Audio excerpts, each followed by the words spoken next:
Welcome to Nazareth. Today we're going to go see the Basilica of the Annunciation.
So we just came out of the Church of the Annunciation. Now, this is a hugely important, obviously, place in religious history because this is where the angel Gabriel is said to have descended upon Mary in her home, which is in this church. The lower level of this basilica actually contains the ancient home of Mary. The angel Gabriel descended and gave the word to Mary that she was going to be the mother of the Son of God. Now, like most things in religion, this is disputed. Only about half a mile away from where we are right now is the Greek Orthodox Church. The spot over here at the Greek Orthodox Church where the stream runs under the church is also thought to have possibly been where the angel Gabriel told Mary she would be the mother of the Son of God. We're going to go see that one next.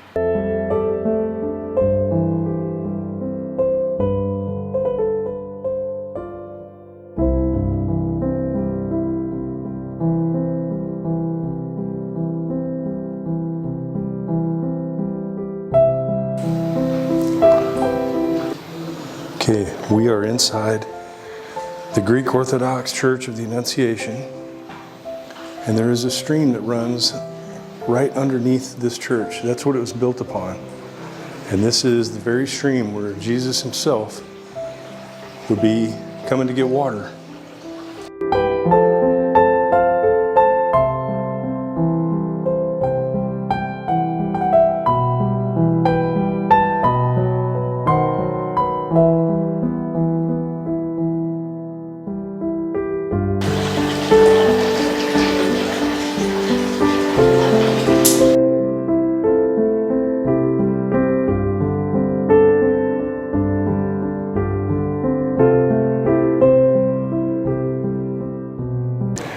The Greek Orthodox Church behind me is known as the Greek Orthodox Church of Annunciation. So, like I said previously, there's a bit of a dispute among theologists and archaeologists and people who study this in depth about which site was actually where the angel Gabriel descended and told Mary she would be the mother of God. We are here today to start off our tour of all these great religious sites at Mount of Beatitudes, and also das bem-aventuranças.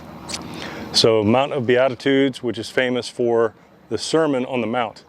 And we're going to see today the site where the Sermon on the Mount took place and see all sorts of amazing history.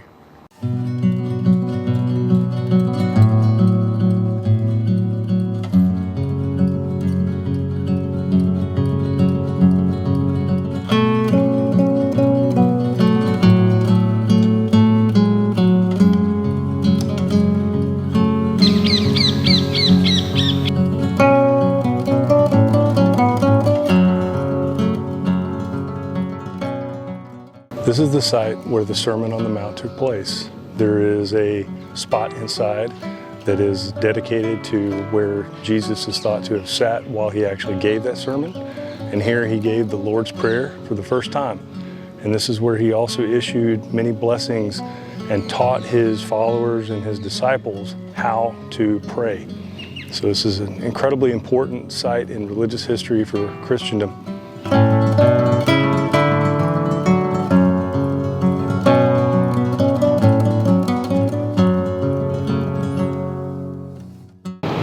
We have made our way to Taba, and this is where the Church of Bread and Fish is located.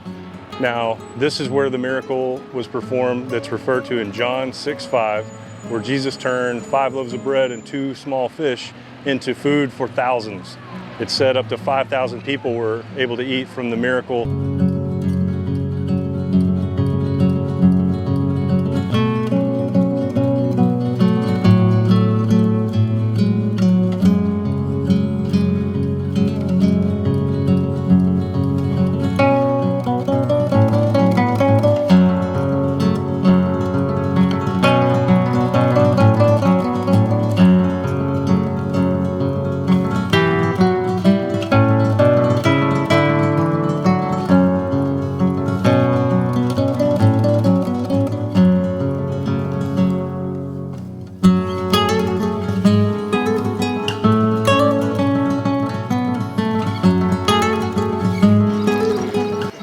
What you're looking at right there, that's Syria.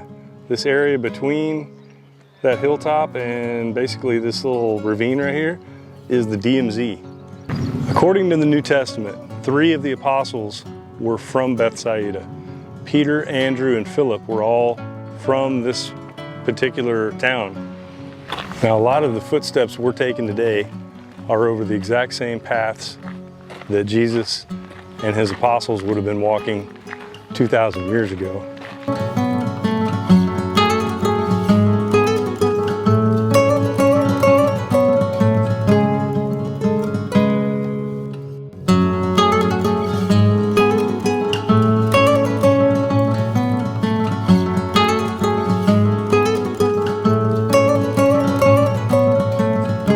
We're coming up to the gates to get into Capernaum, and this is one of the most biblical cities really on the Sea of Galilee, because this is where Jesus set up his first ministry.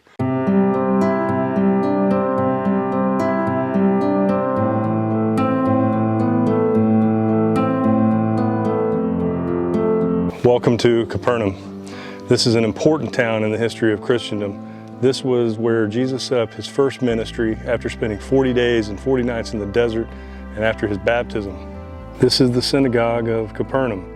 Now, even though this was a Jewish synagogue, this is where Jesus set up his first ministry, and this is where these remains stand at this day.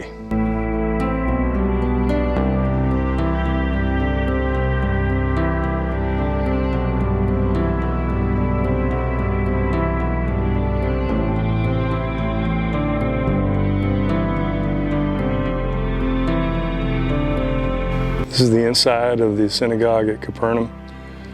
And up in this area right here is where Jesus would have been giving his initial sermons. This was his first ministry.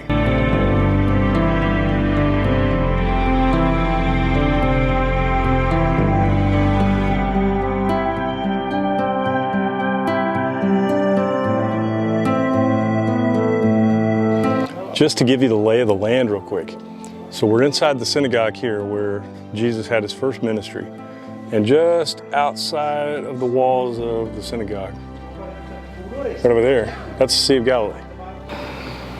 Okay, we are in the Church of St. Peter at Capernaum. This is the home of St. Peter. The church is literally built above it.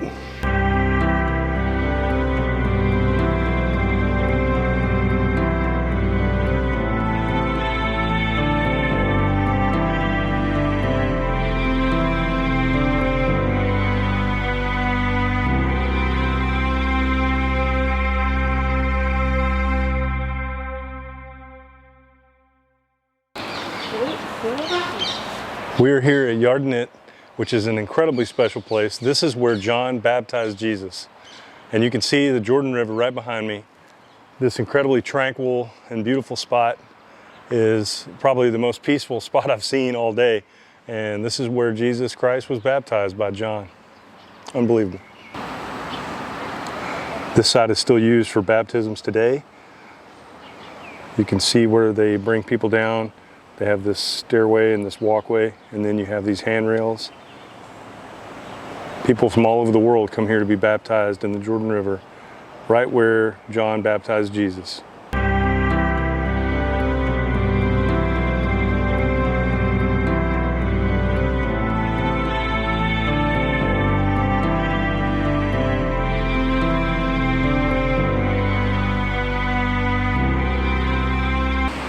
De peixe no rio que Jesus foi batizado. Muito bonito. Ani and I have had a long day of seeing all sorts of incredible religious sites, and this is probably the calmest, most beautiful place we've seen today. It is just tranquil, and you can just, the water is beautiful color. There's giant fish swimming in this water.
We are at MASADA today, down on the Dead Sea. Now, this place has huge historical significance to the Jewish people. What happened here at MASADA was very much like our Alamo in Texas. They had a battle that raged here almost 2,000 years ago, as a matter of fact, and I'm going to tell you some more details about that as we go along. You see this depiction here. MASADA is a mountain fortress. Down here on the Dead Sea, there's this massive mountain fortress built by King Herod. So when King Herod died, it was passed along and passed along. Eventually, when the war against the Romans really started raging between the Jewish people and the Romans at about 65 AD, a group of insurrectionists, if you want to call them that, they were Jewish rebels, Judea rebels, called Sicarii. These Sicarii were fierce fighters. And if you think that sounds familiar, the Hebrew word Sicarii actually means dagger man or assassin. And Sicarii, Sicario, if you think of it in Spanish, both mean hitman, assassin. These Sicarii were ruthless. They would go all around Jerusalem during the war when it was raging between the Jewish people and the Romans, and they would carry these special blades in their robes. they would get close to Roman soldiers or Roman politicians and they would kill them.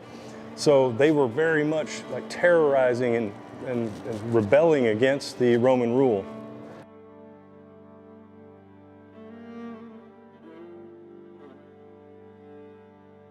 Onde? MASADA.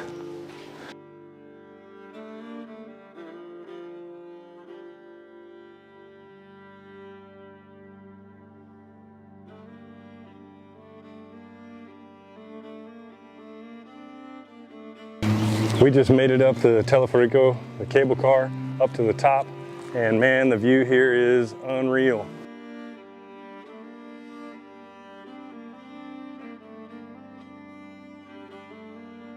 So we're up here on the top of the mountain now. We're going out to check out some of the parts of the palace. So what you can see back here behind us is the Dead Sea. This fortress was up on this mountain, gave them great battle advantage over any approaching armies or attackers. Now, when the Sicarii were here, the Judean rebels were fighting out of this position. They had only around 1,000 people, and that was a mixture of women, children, and then military-age males, maybe some elderly as well. So this gives you kind of an aerial bird's eye view of what this fortress and setup on this mountain actually looks like. So these areas down here are the palace that Herod built for himself. The rest of this up here is a fortress and everything to sustain.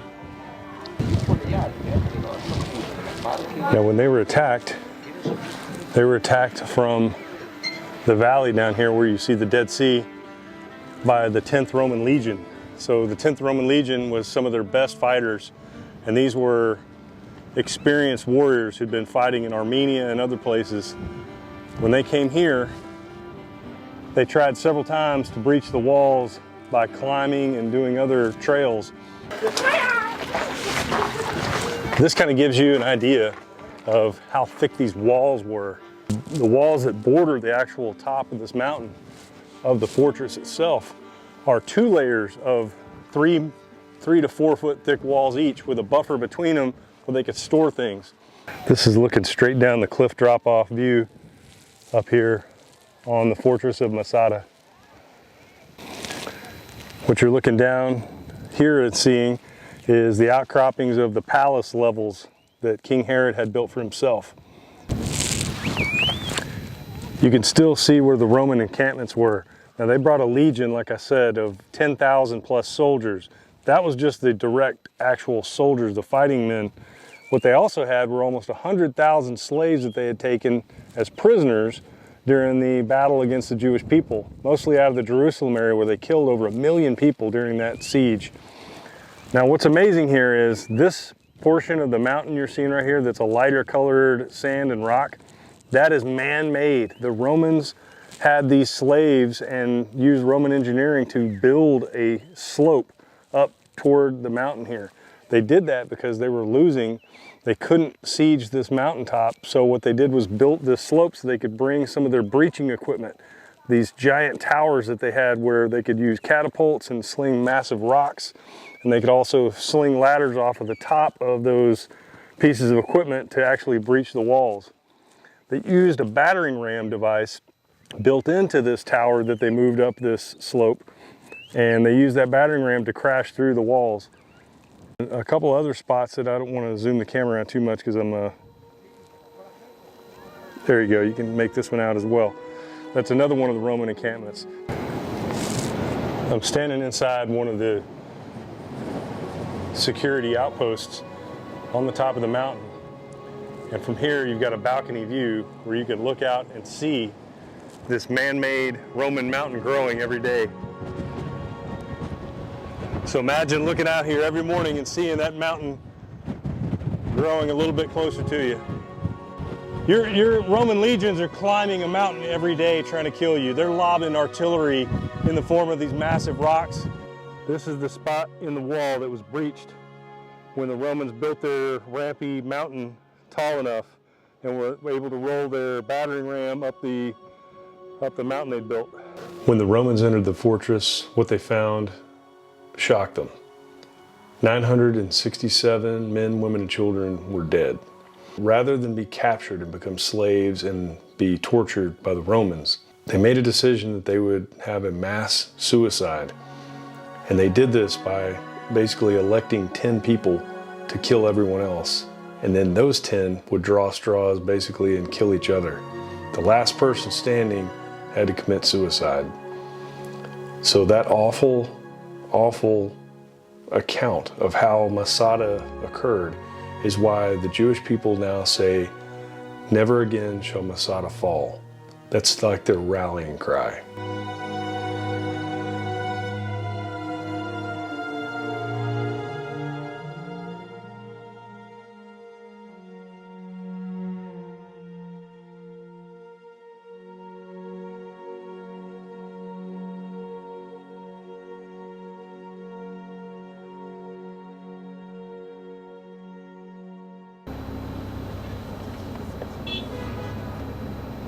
We are in the old city of Jerusalem.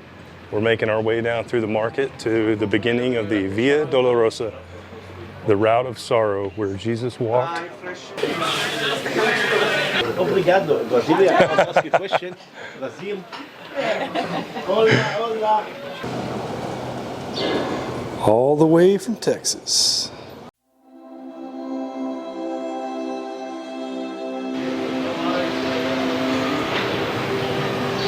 So at this place, this is where Jesus was flagellated and the crown of thorns was put on his head. About 30 feet underground from those doors right there. And then swinging around here. On the left side,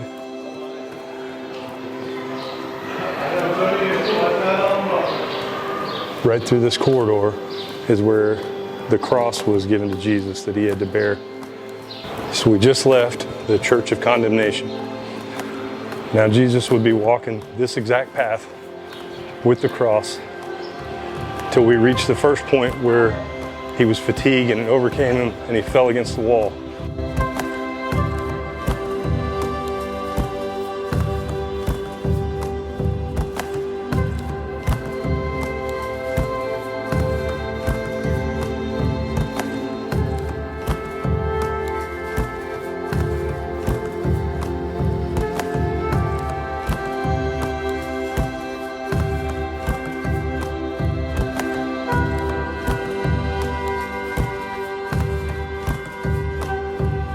We finally made it through the maze of the streets of Old Town Jerusalem to the Church of the Holy Sepulchre behind me.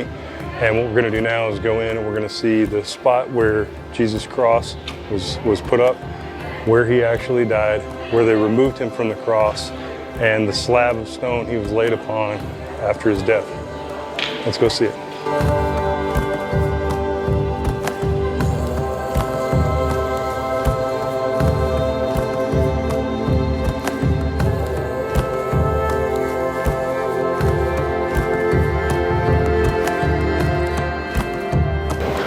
This is the actual slab that Jesus' body was laid upon after he was removed from the cross.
We are about to go inside where Jesus was buried in the cave.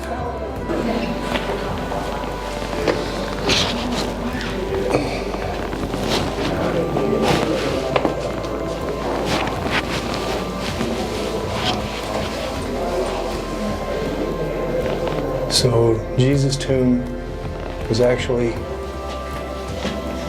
right here. Tocar Biblia. Eles compram aqui. Yes, see. We're in the Jewish quarter now, and we're making our way to the Western Wall. We're going to start out at the observation point and then make a decision whether we're going to be able to go down to the wall or not.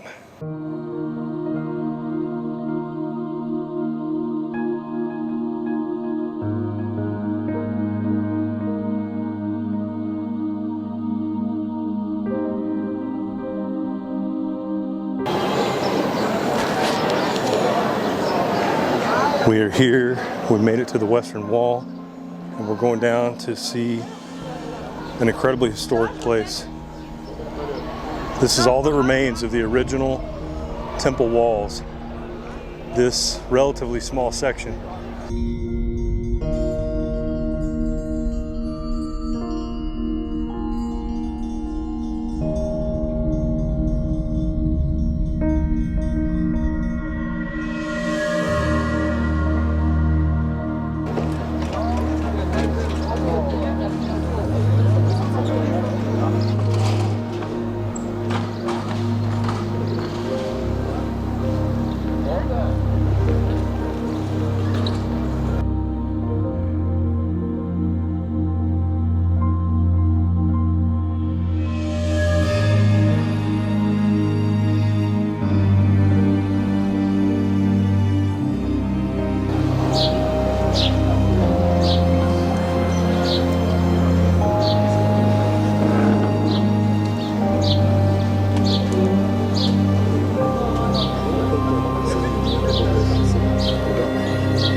Welcome to Eilat, Israel. We're down on the southern coast of Israel on the Red Sea, and today we're going to go out on they call it a glass bottom boat. Well, what it really is almost like a submarine on the bottom level, and then it's got a mid-level that's just regular covered, and then it's got a top level that's open for sun and kind of taking in everything. So this is a beautiful, beautiful area. We've been staying here for a couple of days. Ane was a little bit under the weather, so we took a day off and just kind of relaxed. But today it's back to action. So we're hoping to see some dolphins, we're hoping to see some sea turtles, all kinds of amazing marine life, and have a really good experience out here today. This is really our last day of touring around Israel. Tomorrow we head back to Tel Aviv, and then it's time to get on the plane and go back to South America.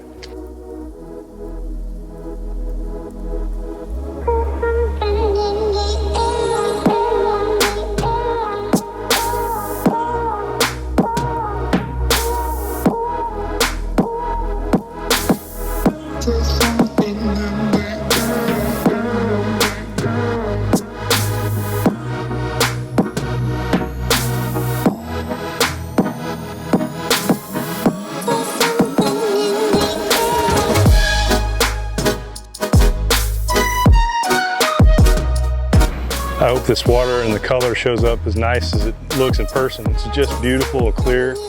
Got this gorgeous emerald color to it.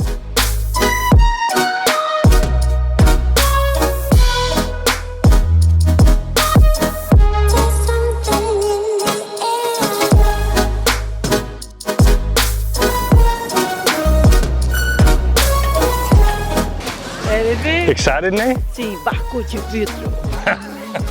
Barco transparente? Transparente. É, Transparente. Transparente.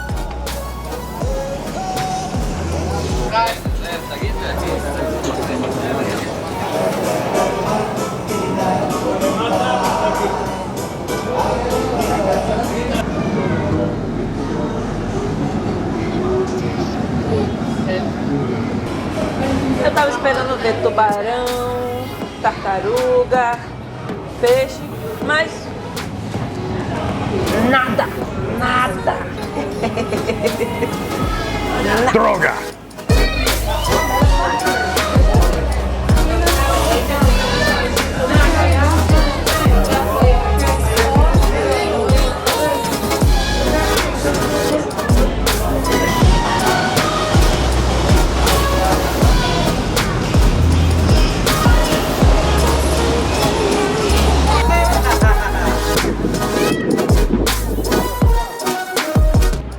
Nenê, esse barco a chopar?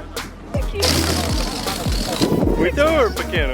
Pequeno.